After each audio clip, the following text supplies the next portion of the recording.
Assalamualaikum warahmatullahi wabarakatuh. Innal hamdalillah nahmaduhu wa nasta'inuhu wa nastaghfiruh wa na'udzu billahi min shururi anfusina wa sayyiati a'malina. May yahdihillahu fala mudilla lahu ومن يضلل فلا هادي له أشهد أن لا إله إلا الله وحده لا شريك له وأشهد أن محمدا عبده ورسوله اللهم صل وسلم على نبينا محمد وعلى آله وصحبه أجمعين أما بعد. Kaum muslimin yang dirahmati oleh Allah Ta'ala menghidupkan kita dalam rangka supaya kita beribadah kepada Allah, dan beribadah kepada Allah Ta'ala untuk kepentingan kita, bukan kepentingan Allah. Karena Allah berfirman, man amila salihan fali nafsi, orang yang beramal soleh untuk dirinya, bukan untuk orang lain. Kalau saudara kita sholat, kita tidak sholat, kita tidak dapat apa-apa. Berbeda dalam masalah urusan dunia, yang mana bisa kita bagi-bagikan. Kalau urusan ibadah, Allah Ta'ala menilai orang yang beribadah, memberi pahala, memberi keterangan. Tetapi orang tidak beribadah, maka Allah Ta'ala menghukum mereka. Karena ibadah ini kebutuhan mereka, bukan kebutuhan Allah. Siapa yang beribadah, maka Allah akan membalas surga. Siapa yang tidak beribadah, maka Allah akan memasukkan di dalam neraka.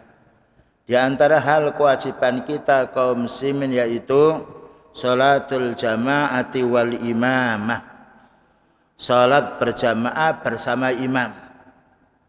Dan alhamdulillah ini termasuk amal yang paling mudah. Kita tidak bisa sholat berjamaah dengan berdiri, boleh dengan duduk, karena kemampuan kita duduk, baik duduk di atas kursi maupun duduk bersila. Dan ini diwajibkan untuk kaum pria, tidak diwajibkan untuk wanita, tapi wanita berjamaah boleh. Dan karena paling mulianya wanita adalah sholat di rumah, dan itu dalam satu hadisnya, afdhalus sholati indal nisa'i fi baitiha, mulianya salat untuk wanita adalah di rumahnya. Sedangkan untuk kaum pria yaitu di masjid, kecuali ada uzur seperti hujan deras, atau kita sakit, atau ada ancaman musuh, atau kita dalam keadaan safar. Itu ada keringanan, kita boleh melaksanakan yaitu salat sendirian karena kita safar. Atau kalau kita safar bepergian dengan teman, kita upayakan bisa salat bersama-sama dengan teman kita. Adapun keutamaan salat berjamaah ini, kenapa Allah Ta'ala mewajibkan kita salat berjamaah, demikian juga beliau, karena mesti ada fadilah-fadilah, keutamaan-keutamaan. Dan keutamaan ini melebihi daripada keutamaan dunia. Karena dunia ini, kalau kita sudah meninggal dunia, kita putus dari urusan dunia. Berbeda dengan beribadah. Kita beribadah ketika meninggal dunia, maka amal ibadah ini akan menyertai kita. Ada suatu hadis yang diriwayatkan Imam Bukhari Muslim, bersumber dari Abdullah bin Amr radhiyallahu anhuma. Abdullah itu namanya, yaitu Abdullah bin Umar. Abdullah anaknya Umar, namanya Umar bin Khattab. Dua-duanya adalah seorang sahabi. Semoga Allah meridainya. Kalau kita menyebut yaitu sahabat, kita wajib mendoakan semoga Allah meridainya, karena Allah Ta'ala radhiyallahu anhum wa radu'an. Allah Ta'ala meridai mereka dan mereka ridha. Dan ini adalah paling baiknya umat setelah Rasulullah sallallahu alaihi wasallam. Apa katanya Abdullah bin Umar ini? Anna Rasulullah sallallahu alaihi wasallam qala. Ini menunjukkan para sahabat mengambil ilmu dari orang punya ilmu. Tidak mengambil ilmu dari orang kafir, tetapi mengambil ilmu dari orang yang dilebihkan oleh Allah ilmunya, termasuk Rasulullah sallallahu alaihi wasallam. Kita pun kalau berdalil hendaknya berdalil dari Al-Quran karena itu kalamullah, bicaranya Allah, dan berdalil dengan hadis karena itu adalah wahyu yang Allah turunkan kepada Rasulullah sallallahu alaihi wasallam. Di antara sabdanya beliau ini salatul jamaati, salat berjamaah. Salat berjamaah ini minimalnya 2 orang. Ya, maksimalnya yaitu yang penting 2 orang lebih, itu namanya salat jamaah. Jadi kalau kita di masjid hanya 2 orang, ya imam kita sebelah, yaitu imam kita sebelah kiri, makmum kita sebelah kanan. Itu dinamakan berjamaah, itu sedikitnya berjamaah. Kalau ada wanita 1, maka wanita di paling belakang sendiri. Kita di depan, kecuali kalau kita sholat bersama istri kita, kan itu mahram kita, boleh kita sebelah, yaitu kiri, sebelah kiri, kemudian istri kita sebelah kanan. Itu kalau 2 orang. Karena itu mahram kita. Dia menjelaskan salatul jamaah, salat berjamaah itu afdalu min salatil fardhi. Salat berjamaah itu lebih utama, lebih mulia daripada salat sendirian. Walaupun kita salat sendirian bacaannya lama umpamanya, tapi tidak bisa mengalahkan salat berjamaah. Digandakan berapa? Bisab'in wa isrina darajah. Yaitu digandakan oleh Allah Ta'ala dengan 27 derajat. Dan ada hadis yaitu 25 derajat. Ini kebaikan orang yang sholat berjamaah. Padahal sholat itu sendiri kalau kita sendirian itu digandakan oleh Allah Ta'ala 10. Jadi kita sholat 5 waktu itu 50 kali. 50 pahalanya. Digandakan sekali amal sholat digandakan oleh Allah Ta'ala 10. Karena Allah Ta'ala berfirman, man ja'a bil hasanati falahu asyru amsalihha. Siapa yang berbuat kebaikan maka Allah menggandakan 10. Kita duduk di masjid sebentar dikalikan oleh Allah Ta'ala kali 10. Demikian juga orang membaca Al-Quran 1 huruf sama saja membaca 10 huruf. Inilah keutamaan orang beramal soleh. Maka sholat berjamaah itu lebih utama daripada sholat sendirian. Bisab'in wa isrina darajah, digandakan oleh Allah Ta'ala pahalanya dengan 20 derajat, 27 derajat. Ya, kalau 5 dikalikan 27 derajat kali 5. Dan sholat berjamaah adalah wajib untuk kaum pria, yang nanti akan dijelaskan hadisnya. Dan tidak wajib untuk wanita. Tapi kalau wanita ikut berjamaah juga mendapatkan pahala dengan syarat menjaga kehormatan dirinya, berpakaian tidak memperlihatkan keindahan dirinya kepada kaum laki-laki. Hadis ini diriwayatkan Imam Bukhari Muslim, puncaknya kesahihan hadis. Walahuma, dan juga diriwayatkan pula oleh yaitu Bukhari Muslim an Abi Hurairah bi 25 juz'an. Ada hadis yang lain yang sahih pula, maka salat berjamaah itu digandakan oleh Allah Ta'ala 25 bagian. Tetapi kalau orang itu salat sendirian hanya 1, ini 10. Karena setiap amal baru 10, tapi kalau berjamaah 10 dikalikan 25 atau dikalikan 27. Padahal salat jamaah ini adalah salat yang paling ringan, pekerjaan yang ringan. Kita salat berjamaah tidak bisa dengan berdiri, boleh dengan duduk. Kemudian juga wa kadzalika lil Bukhari, oleh Imam Bukhari, ini hadis-hadis yang diperoleh dari para ulama sunnah. An Abi Sa'id al-Khudri qala darajatun. Berkata Imam Bukhari dari Abi Mas'ud, Abi Sa'id, maka beliau mengatakan digandakan 25 atau 27 derajat. Dan ini adalah kebaikan orang berjamaah, dan ditanda orang muslim itu berjamaah. Faedahnya berjamaah ini banyak sekali. Ketika kita tahu ada huru-hara di masyarakat atau ada orang kecelakaan atau yang lain, dengan sholat berjamaah kita lebih tahu. Karena tidak ada sholat yang diwajibkan oleh Allah Ta'ala untuk kaum muslimin melainkan sholat berjamaah. Berkumpulnya kaum muslimin 5 waktu, subuh, zuhur, asar, maghrib, isya.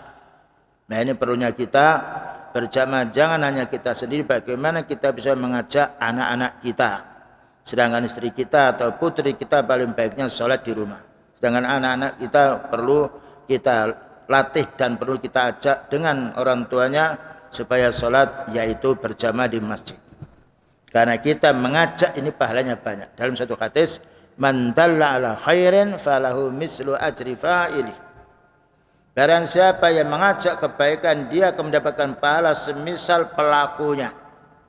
Kita mengajak dua anak kita berjamaah, berarti kita mendapatkan pahala semisal kita berjamaah, mendapatkan pahala semisal anak kita dua berjamaah. Ini pahala yang akan kita timbun setelah kita meninggal dunia. Allah akan memberi balasan pada kita semuanya. Selanjutnya, ancaman untuk orang laki-laki yang tidak berjamaah padahal dia sehat, dia tidak sakit, dan padahal dia tidak dalam keadaan musafir, tidak dalam keadaan hujan yang deras, tidak dalam keadaan diancam oleh musuh, maka kita wajib sholat berjamaah. Berdasarkan hadis yang diriwayatkan oleh Imam Bukhari Muslim, an Abi Hurairah radhiyallahu anhu qala, anna Rasulullah sallallahu alaihi wasallam qala, sesungguhnya Rasulullah sallallahu alaihi wasallam bersabda. Ini semuanya dari beliau karena kita wajib mengikuti beliau. Ya ayyuhalladzina amanu atii'ullah wa atii'ur rasul. Wahai orang beriman, taatlah kamu kepada Allah, taatlah kamu pada Rasulnya. Apa kata beliau? Walladzi nafsi biyadi. Beliau bersumpah, demi zat yang diriku ini ada di tangan Allah. Itu bersumpah menunjukkan pentingnya perkara. Kalau orang sedang bersumpah berarti menunjukkan benarnya yang mereka lakukan itu. Apabila kita ada suatu hal yaitu berbedaan dengan saudara kita, lebih baiknya kalau kita yakin kita benar, wallahi saya tidak hutang kepada dirimu. Wallahi tadi baru saja orang itu datang di rumah saya untuk meyakinkan supaya yang kita kabari itu tidak meragukan lagi. Itu faedah sumpah. Qala walladzi nafsi biyadi, demi zat yang diriku itu ada di tangan Allah.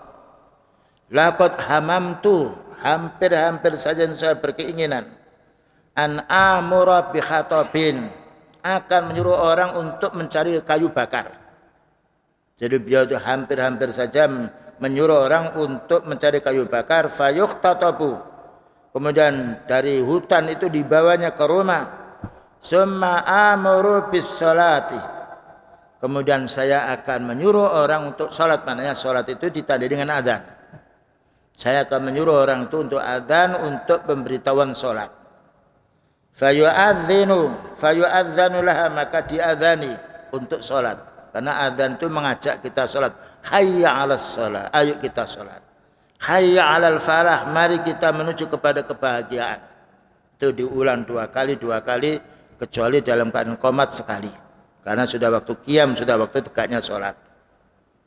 Laqad hamamtu, sungguh aku telah berkeinginan, an amura bi khatabin, untuk orang yang mencari kayu bakar.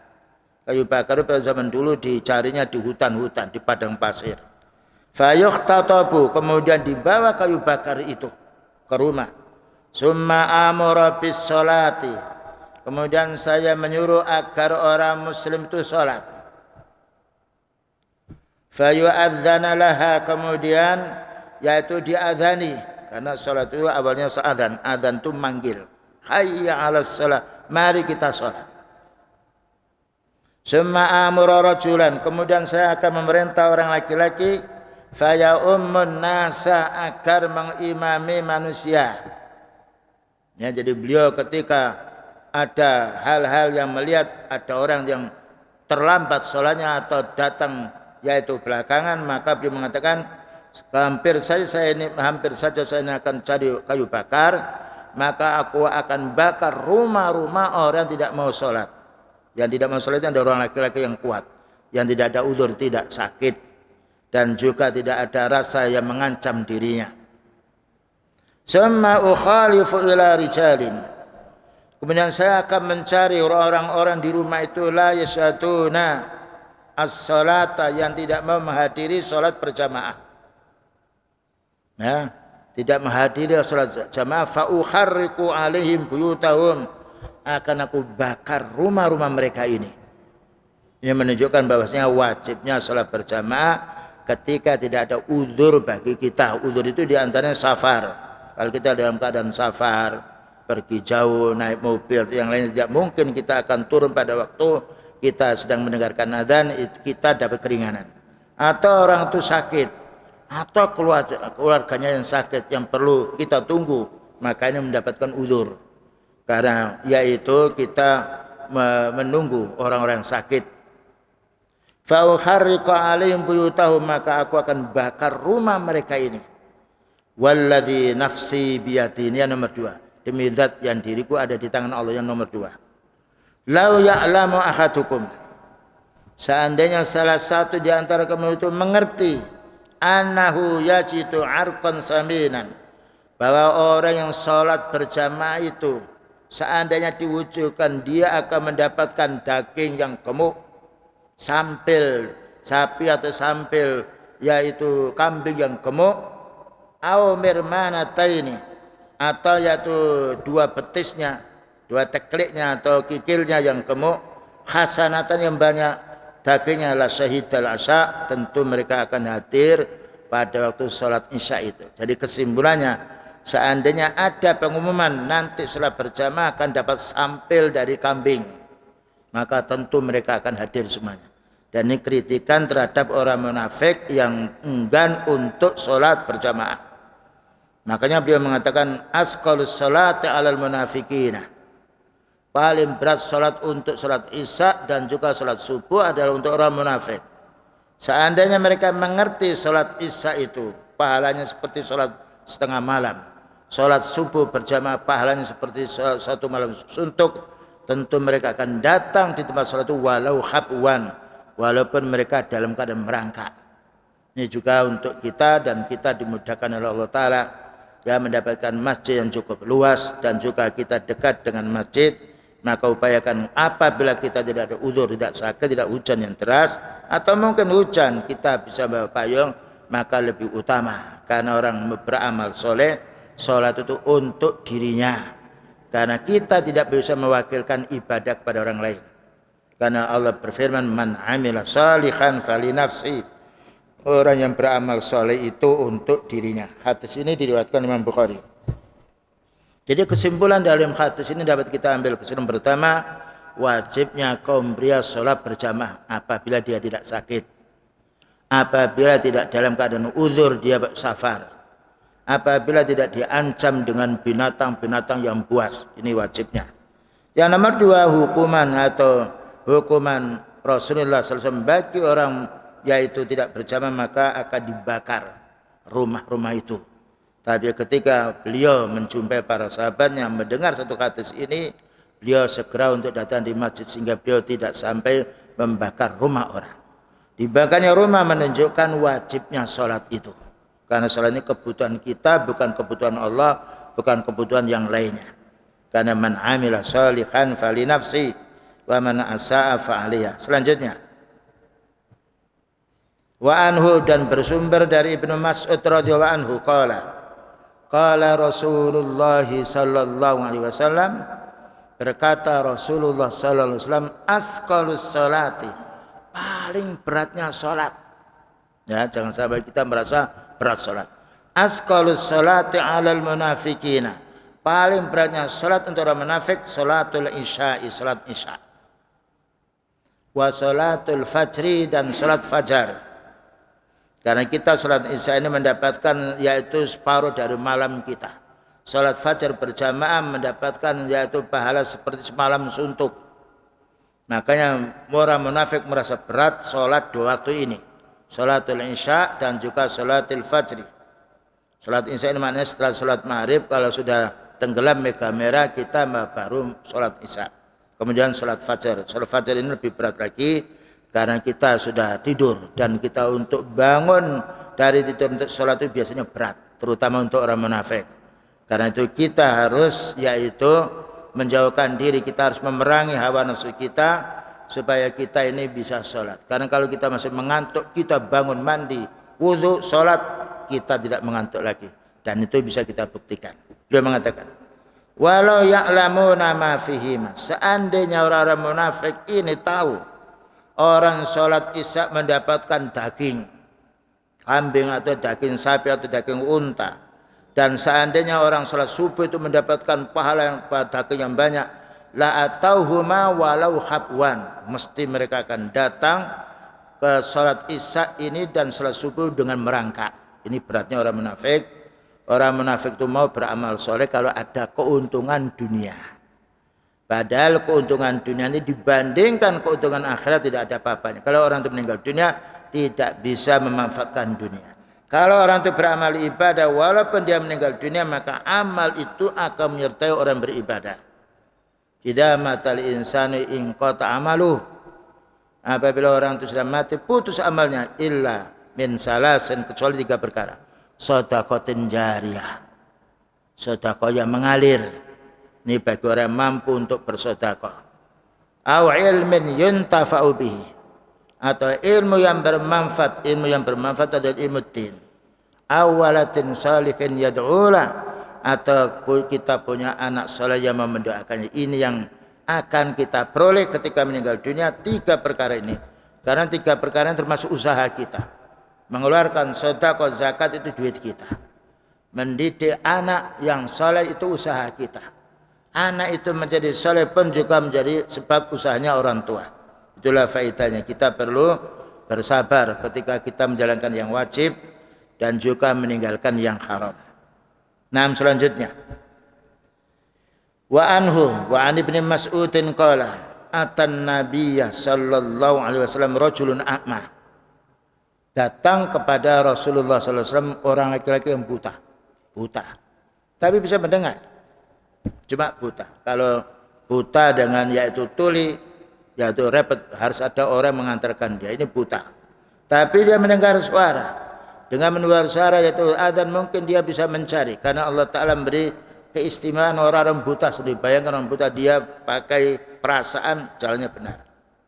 Tapi kita berlindung kepada Allah jangan sampai buta. Terutama buta ilmu, malah berberat.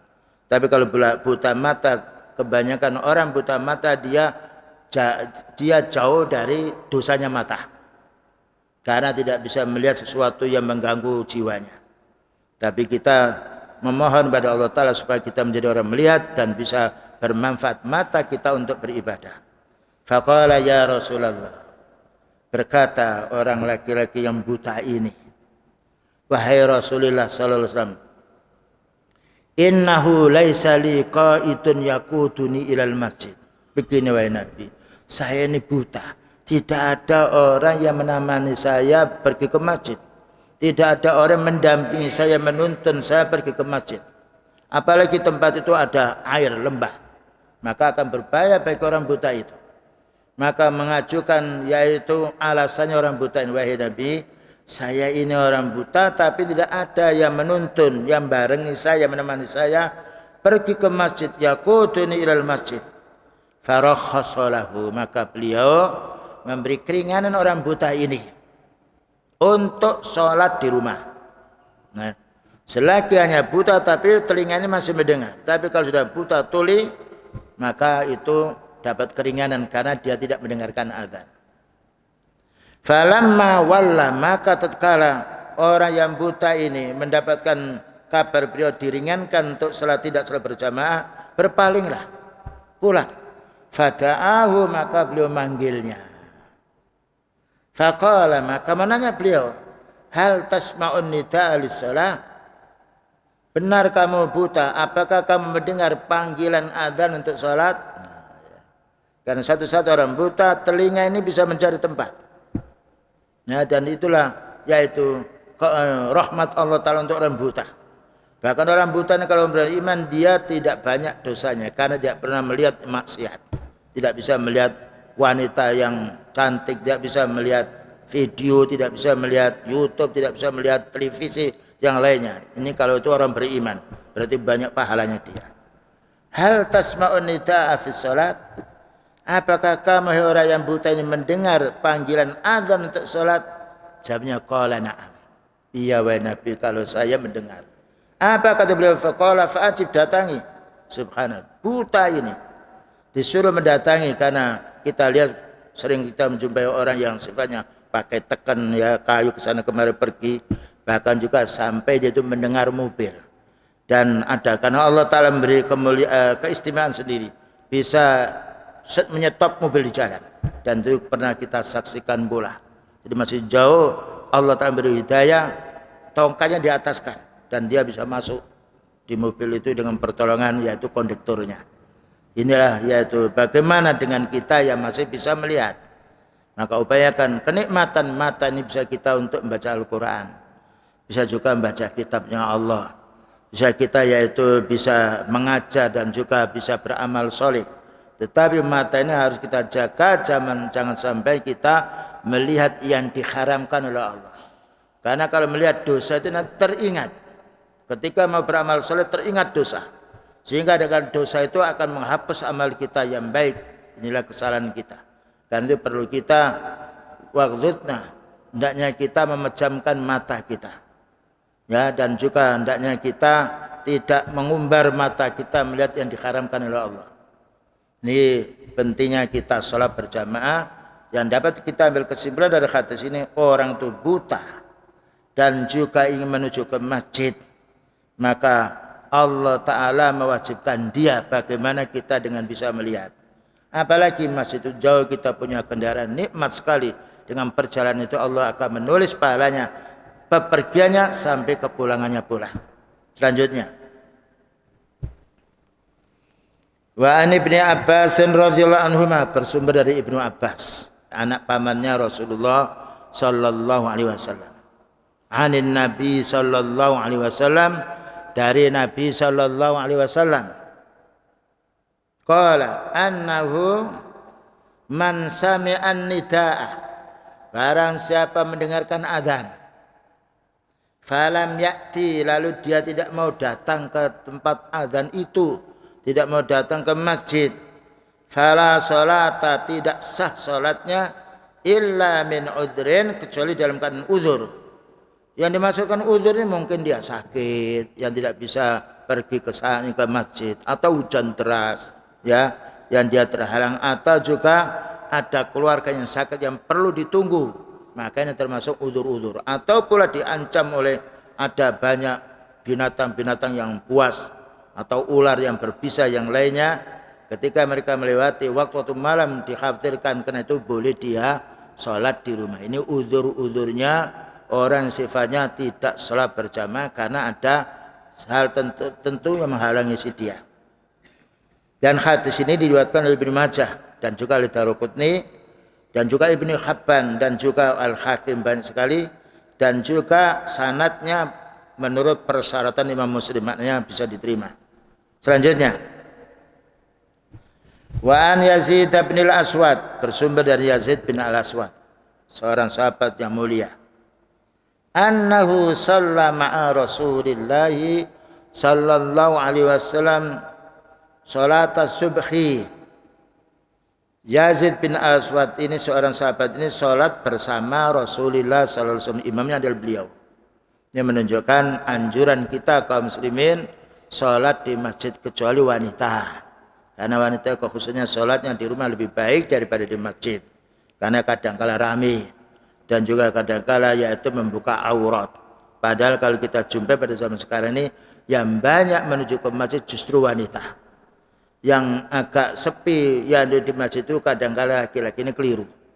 Mestinya wanita lebih banyak sholat di rumah, laki-laki lebih banyak sholat yaitu di masjid. Falamma sholat, maka ketika beliau sholat, idza huwa bi rajulaini lam yusallaya, tiba-tiba beliau itu menjumpai dua orang laki-laki belum sholat. Di sholat subuh, sholat yang paling berat untuk orang munafik, dan juga merasa malas sekali. Jadi beliau ketika sholat subuh, ketika itu setelah sholat beliau menjumpai ada dua orang belum sholat, maknanya ketinggalan. Fada'a biha, maka beliau manggil, kemari dipanggil. Ini menunjukkan perlunya beliau menasihati umat dan perlunya kita menasihati saudara kita. Faji'a bihima, maka dua orang yang terlambat ketinggalan salat subuh ini dipanggil oleh beliau, datang orang ini kepada Rasulullah sallallahu alaihi wasallam. Faraisuhuma, maka gemetar dua orang ketika didatangi oleh Rasulullah sallallahu alaihi wasallam. Faqala laha, Faqala lahuma, menanya beliau ini kepada dua orang ini yang terlambat salat subuh.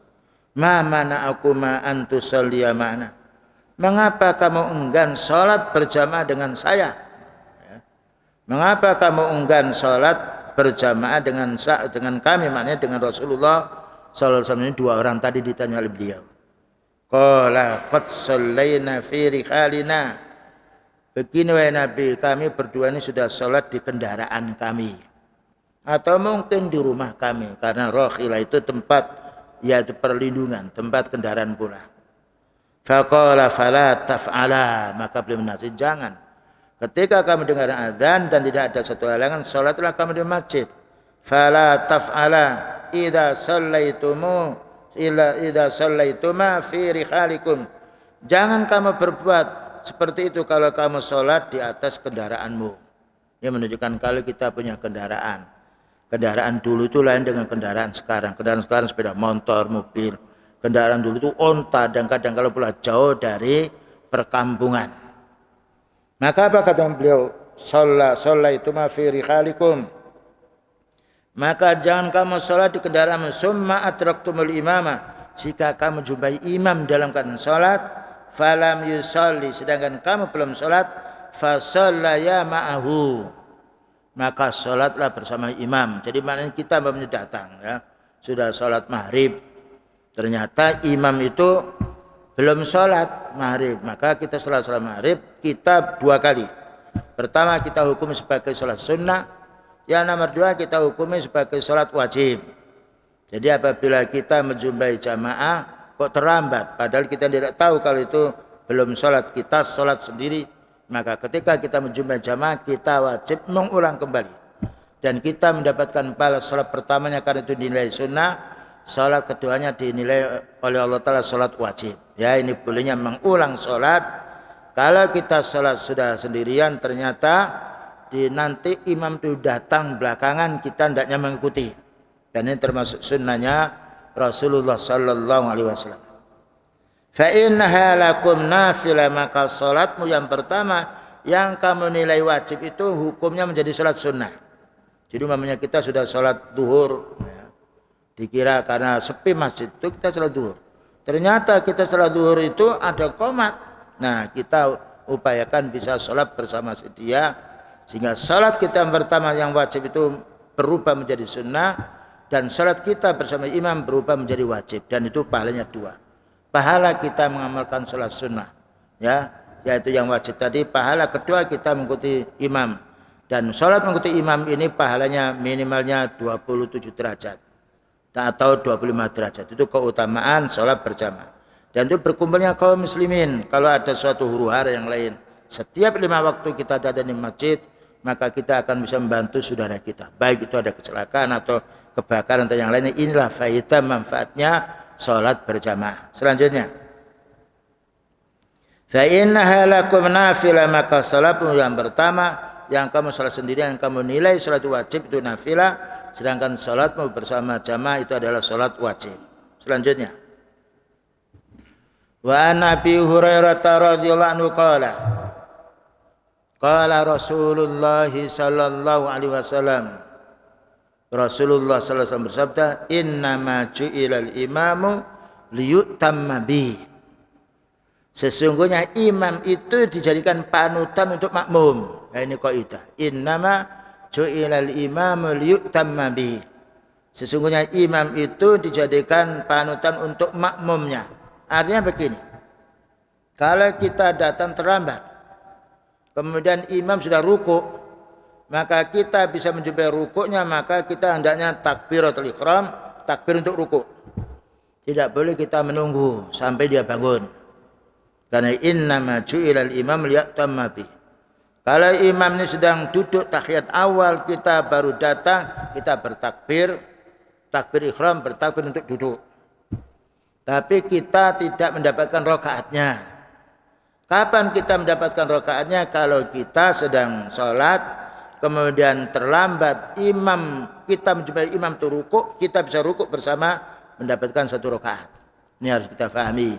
Ya, inilah fadilahnya orang salat berjamaah. Kalau dia ketinggalan Fatihahnya, tidak mengapa tidak membaca Fatihah karena dia masih menjumpai rukuknya. Kalau sudah tidak menjumpai rukuk, menjumpai iktidal, kita takbir langsung iktidal. Tapi itu kita tidak mendapatkan satu rakaat. Tapi mendapatkan yaitu ikut kita sebagai imam. Jadi kapan kita mendapatkan satu rakaat bersama imam? Ketika kita datang terlambat, imam itu dalam keadaan rukuk, kita bisa menjumpai rukuknya dapat satu rakaat. Jadi kita berarti 3 rakaat sholatnya, sholat isya, tapi karena pertamanya kita sudah menjumpai rukuknya berarti sudah sempurna. Tidak perlu kita menambah 1 rakaat lagi.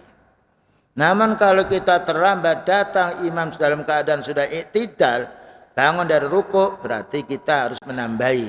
Ya, kalau kita hitung, oh tadi saya bersama imam ini ketinggalan 1 rakaat, berarti sholat isya nanti saya harus menambahi 1 rakaat karena bersama imam 3 rakaat. Itu caranya supaya sholat kita ini benar dan diakui oleh Allah, diterima oleh Allah.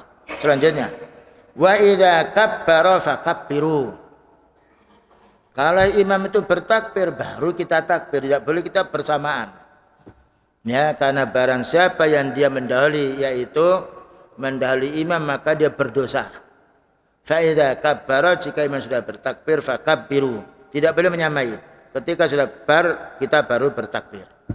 Dan ini supaya kita tidak dinamakan mencuri sholat.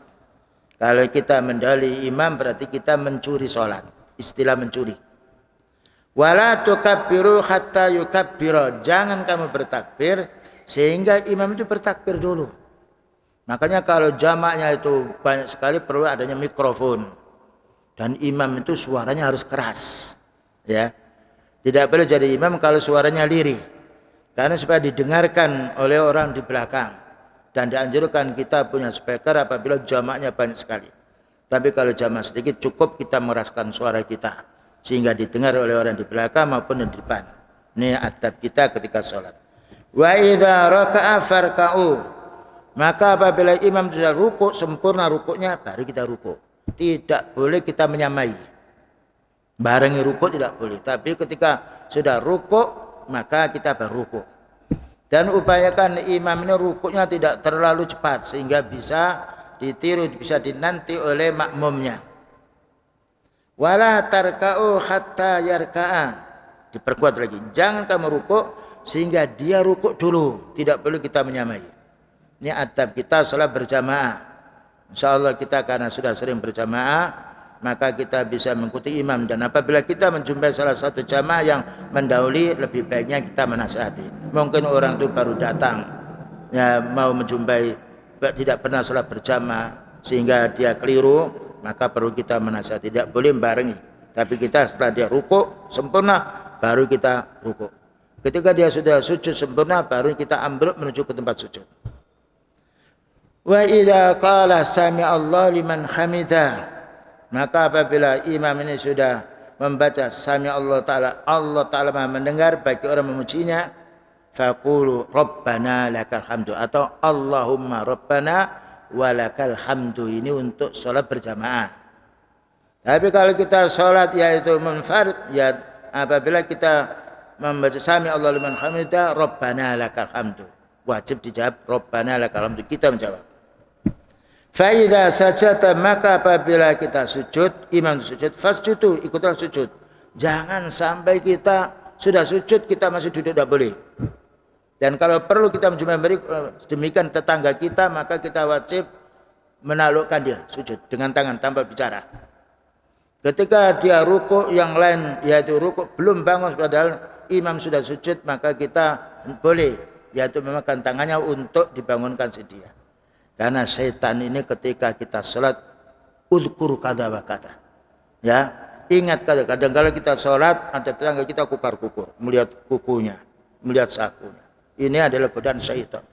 Perlunya sholat itu khusyuk. Kadang-kadang kita sholat sudah bagus, tapi ternyata kanan kiri kita itu mengganggu. Boleh kita menepuk tangannya, ya, tanpa bicara. Dengan itu insya Allah dia akan berhenti. Dan itu kita sering menjumpai seperti itu. Maka praktekan, tidak mengapa kalau kita menepuk tangannya, karena juga banyak ulah, kukar-kukur, melihat saku, melihat kukunya, setannya akan lari dia. Dan dia akan baik lagi. Ini bolehnya kita menegur orang sholat dengan tangan kita, tapi tidak boleh dengan suara kita. Selanjutnya wala tasjudu hatta yasjuda. Jangan kamu sujud sehingga imam itu sujud dulu. Ketika sujud baru kita sujud. Itu namanya imam. Itu namanya makmum. Jadi makmum itu mengikuti imam. Kita tahu kalau orang itu yaitu pergi ke sana, kita di belakangnya. Tidak mungkin kita mendahului. Kalau kita mendahului bukan imam. Fa idza shalla qa'iman, apabila imam itu sholat berdiri, fa shallu qiyaman, maka kita wajib sholat berdiri karena imam itu jadi panutan. Ya, ya idza shalla qa'iman fa shallu qiyaman. Apabila imamnya sholat berdiri, maka sholat kamu dengan berdiri. Kecuali kalau kita sakit, tidak bisa berdiri, boleh kita sholat dengan duduk, tapi mengikuti geraknya imam. Wa idza shalla qa'idan, maka apabila salat imam itu duduk, fa shallu qu'udan ajmain, maka kamu hendaknya duduk walaupun kita mampu berdiri. Karena suatu saat imam itu lebih pandai, lebih mengerti dalam bacaannya, lebih mengerti dalam gerak-geriknya, maka makmum mengikuti imamnya.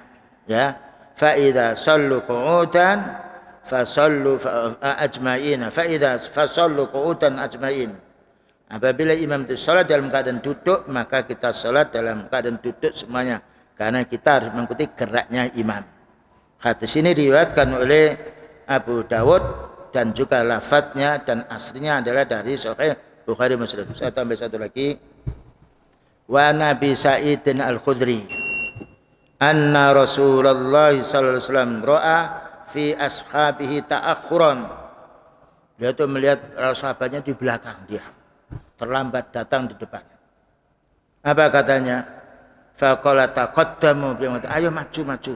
Jadi kalau ada orang sholatnya dia milih di belakang, suruh maju dulu. Karena shaf yang pertama ini termasuk afdhalus shafi, paling mulia shaf. Terkadang orang milih di belakang, yang lain tetap yang maju. Tetapi kalau di depan imam, maka hendaknya orang yang ahli nuha, orang-orang yang mengerti tentang mengganti imam apabila batal. Ya, di depan imam ini harus orang yang pandai sholat, sehingga apabila uzur kentut yang lainnya, dia bisa melanjutkan dan tidak buyar sholat itu. Terkadang kita jumpa orang itu buyar karena dia tidak tahu, makanya upayakan di belakang imamnya ulin nuha, maknanya orang yang punya ilmu, punya tahu tentang sholat. Ketika imamnya batal, dia akan maju. Ya, ketika duduk imam lalu batal, maka dia maju duduk, kemudian melanjutkan yaitu rakaatnya imam yang dalam batal tadi. Naam, fal ya'tamma bikum man ba'dakum, maka hendaknya mengimami yang di belakang itu maju ke depan apabila imam dalam keadaan batal. Begitulah kaum muslimin yang dapat disampaikan. Barangkali ada satu soal atau dua soal, silakan bertanya.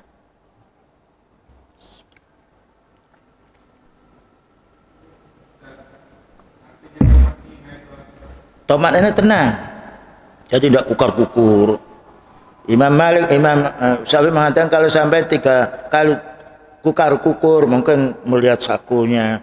Atau orang sholat diganggu kadang-kadang melihat kukunya. Padahal kalau tidak sholat dia enggak begitu.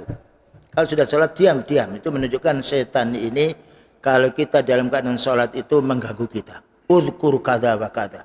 Kadang kalau kita diingatkan harta, makanya kalau kita mau sholat, redahkan dulu pikiran kita, mungkin 10 menit. Ya. Sehingga kita tidak ingat kepada dunia-dunia yang kita yaitu ketahui sebelumnya. Itu untuk meredakan pikiran kita. Jadi tomaknya itu tenang. Jadi tidak terlalu cepat. Kalau kita sujud, maka hendaknya sujud ini betul lurus dan tidak bergerak dulu. Kemudian kita baru i'tidal. Ya, jadi kalau kita rukuk kita baca itu sampai tenang. Baru nanti kita bangun dari rukuk, berdiri tenang. Tidak boleh setelah bangun rukuk lalu sujud, maka ini tidak sah sholatnya. Karena tomak nina itu menjadi tenangnya badan kita. Dan juga kita akan menjadi tenang kalau kita membaca doa itu faham maknanya. Ini namanya tomak nina. Jadi tidak terburu-buru. Terkadang orang itu kalau bekerja ingin waktunya yang lama, sholat ingin waktunya terburu-buru. Ini adalah sifatnya orang-orang munafik. Wa idza qamu ila sholati qamu kusala. Kalau mau sholat dia malas. Yura'unan nas, ingin dilihat oleh manusia. Wala yadhkurunallaha illa qalila, tidak mau zikir kepada Allah Ta'ala kecuali sedikit. Ada lagi yang ditanyakan? Ya.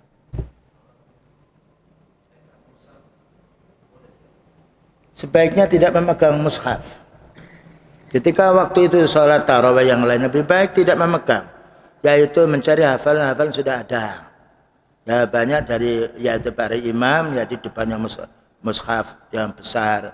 Kalau memang kita sholat sendirian ya, sholat malam memangnya belum hafal tidak mengapa karena itu sholat sunnah. Tapi upayakan kita sholat wajib, upayakan dengan hafalan yang ada. Ya walaupun berulang-ulang sholat yang pendek itu boleh.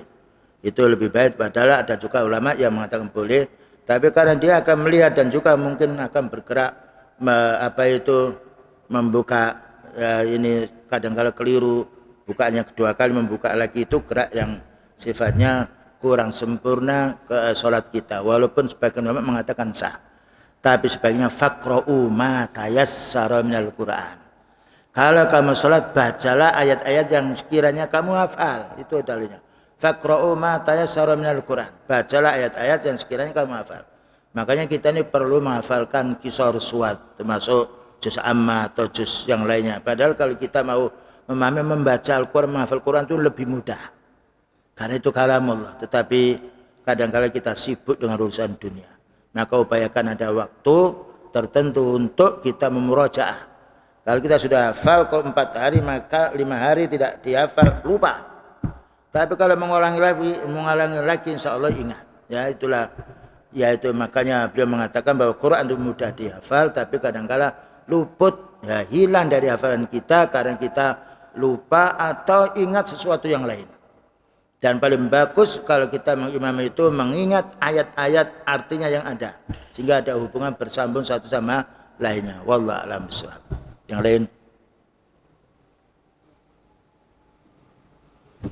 Baik, begitulah kaum muslimin wal muslimat yang dapat kami sampaikan. Semoga keterangan yang singkat ini berhubungan dengan sholat jamaah kita bisa meningkatkan lagi, karena orang beramal soleh untuk diri kita, tidak ada orang bagi-bagi pahala. Semoga keterangan yang singkat ini Allah Ta'ala memberi petunjuk pada kita dan bisa mengamalkannya. Wassallallahu ala nabiyyina Muhammadin wa ala alihi wasallam. Subhanakallahumma bihamdika asyhadu an la ilaha illa anta astaghfiruka wa atubu ilaik. Walhamdulillahirabbil alamin. Wassalamualaikum warahmatullahi wabarakatuh.